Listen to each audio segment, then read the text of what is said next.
वाली बहू। शादी के पहले से ही विभा को कपड़े धोने का बड़ा शौक था। कभी नल के नीचे तो कभी तालाब के पास। अरे मेरी नीली वाली लुंगी नहीं दिख रही है। विभा की अम्मा कहाँ रखी है लुंगी? अरे वो तो विभा ने परसों ही धोकर रखी थी आपकी अलमारी में, देखो वहीं होगी। वो ना मैंने आज धो दी, मुझे लगा कि गंदी हो गई होगी। अरे कैसे गंदी हो गई थी, उसे तो मैंने पहना भी नहीं। हे भगवान, इस लड़की के कपड़े धोने की आदत से परेशान हो गया हूँ मैं। जितना तो घर में राशन नहीं आता उससे कहीं ज्यादा डिटर्जेंट पाउडर का खर्चा है। इसकी शादी करवा दो, शादी जाए अपने घर में ही करे काम, फिर चाहे घर के कपड़े धोने हो या पूरे गांव के। हाँ ठीक बोल रही हूँ, देखता हूँ मैं कोई लड़का। वो दिन भी आ जाता है जब विभा को देखने लड़के वाले आ जाते हैं। लड़की मुझे अच्छी लगी। होने वाली सास कहती है, बेटी अगर कुछ पूछना है तो पूछ लो। वैसे तो हमारी लड़की बहुत ही शर्मीली है, जो बोल दो वो मान लेती है, इसे क्या पूछना होगा। अरे कैसी बात कर रही हो माँ, मुझे इन लोगों के घर रहना है, सवाल तो कई है। हाँ हाँ बेटा पूछ लो ना, क्या पूछना है। आप लोगों के घर कपड़े कौन धोता है? सास का मुंह बन जाता है। देखो अगर तुम ये कहना चाहती हो कि तुम्हें कपड़े धोने नहीं आते तो सुन लो, कपड़े मैं ही धोती हूँ, लेकिन तुम्हारे आ जाने के बाद मैं रुमाल तक नहीं धोऊंगी। अरे चुप रहना भाग्यवान, बहू बेचारी घर आई नहीं, उसे डराना शुरू कर दिया। वो क्या है ना बिटिया, अभी तक तो ये कल्लू की माँ ही धोती थी, लेकिन अब तुम्हारे पापा तो दहेज में वॉशिंग मशीन देंगे ही।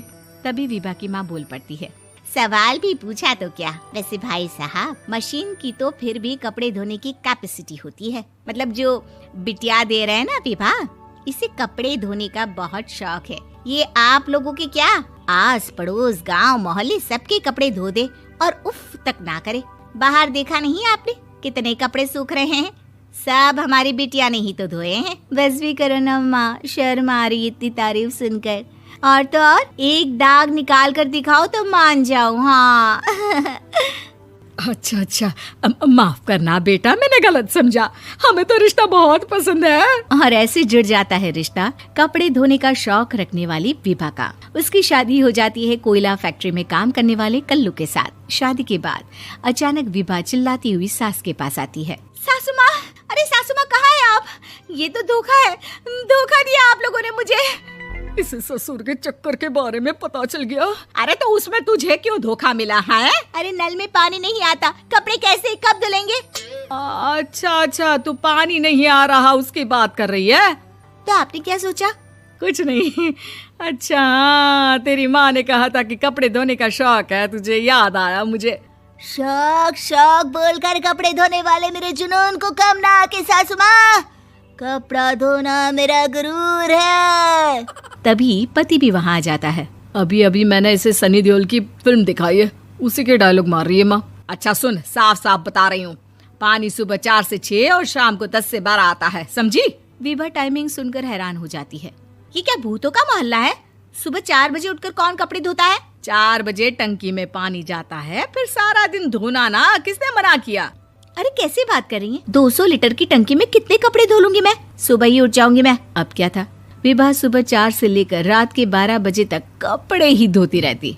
एक रोज सास पड़ोस से निकलकर कहीं जा रही होती है कि साथ वाली कहती है, हाँ कल्लू की माँ, जरा ये बताओ कि 2 साड़ी है, 2 ब्लाउज और एक पेटीकोट और एक नाड़े वाला लंबा कच्छा। हाँ तो? अरे तो क्या, कितना लोगी धुलाई ये बताओ। धोबन दिख रहे हैं हम क्या? हमारे पति सरकारी नौकरी से अभी रिटायर हुए हैं और बेटा सुपरवाइजर है कोयला फैक्ट्री में। धोबन समझ रखा है हमें? हाय रे कल्लू की अम्मा, माफ कर दो, वो तो मोहल्ले में यही सब बता रहे थे कि तुमने बहू को कपड़ा धुलवाने के काम में लगा दिया है। सास को पड़ोसन की बात सुनकर गुस्सा आ जाता है। वो घर पहुंचती है जहां घर के बाहर ही इतने सारे कपड़े सूख रहे होते हैं जितने कि किसी धोबन के घर पर। अरे ओ कल्लू की दुल्हन, बाहर निकल।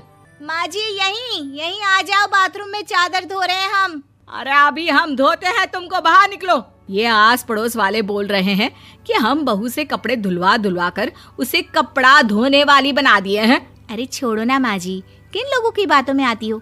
आस पास के लोगों का तो काम ही होता है कि वो किसी तरह सास बहू को लड़ा दे। बहू सारे घर के कपड़े धोती है, ये क्या कम है? बोलिए।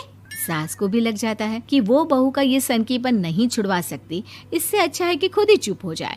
एक रोज सास और बहू मंदिर जाते हैं, जहाँ सास की साड़ी वहाँ खड़ी भीख मांगने वाली से मिलती है। माँ जी क्या बात है, आपकी साड़ी उस भिखारन से कितनी मिल रही है ना? हाँ हाँ देखो तो, दोनों की साड़ी मिल रही है। क्या बात है कल्लू की अम्मा, तुम खुद को तो अफसर की बीवी बताती हो और ऐसी सिंपल सी प्लेन साड़ी पहनकर घूमती हो। सिंपल और प्लेन नहीं है ये साड़ी। तो क्या सोने के धागे से फूल बने हैं? कुछ भी सासू माँ, कुछ भी। हाँ बने थे इस साड़ी में सोने के धागे से फूल। मेरे पति लेकर आए थे मद्रास से स्पेशली मेरे लिए 10,000 की। ताहे भाई साहब इस भिखारन के लिए भी सेम टू सेम साड़ी लेकर आए होंगे 10,000 की। सास उस वक्त तो कुछ नहीं कहती, लेकिन बहू के साथ घर आती है और अलमारी से एल्बम निकाल कर लाती है। ये साड़ी देख रही है, ये वही साड़ी है जिसे मैंने अभी पहना था। इस साड़ी में ये जो चमकदार फूल दिख रहे हैं ना, ये सोने के धागों से काढ़े गए हैं।